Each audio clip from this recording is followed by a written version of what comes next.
guys, napunod kami ng house. Pupunta daw doon sa uphill, mga matatarik na patak.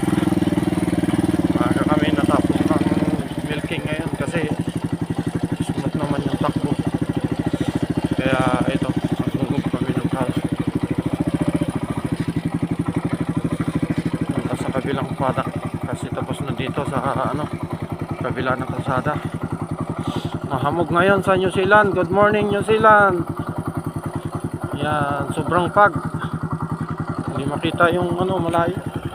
Hello, good morning. Ito ang may share ko sa inyo ngayon. Magmumove kami ng house.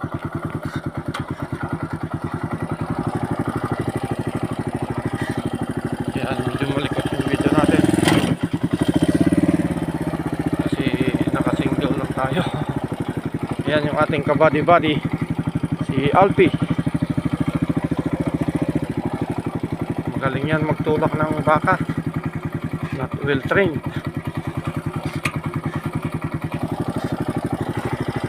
Yan.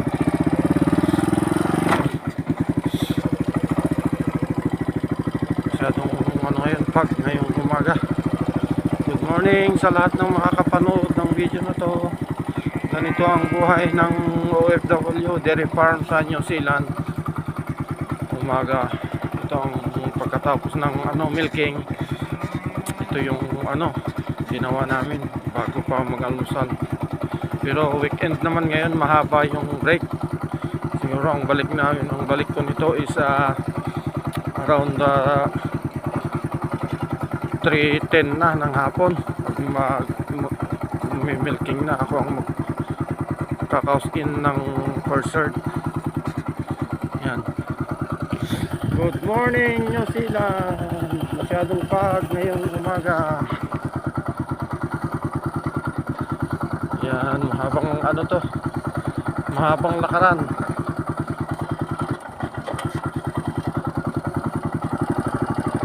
Yan, mga cows.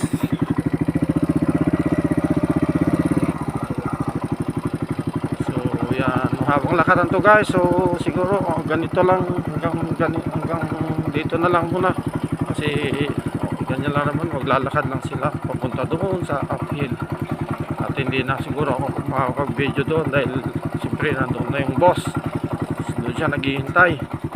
So good morning na lang sa inyong lahat at ingat, God bless po, bye bye. Yan po ang buhay ng isang dairy farm dito sa New Zealand. Good morning and God bless, ingat po tayong lagi, bye bye.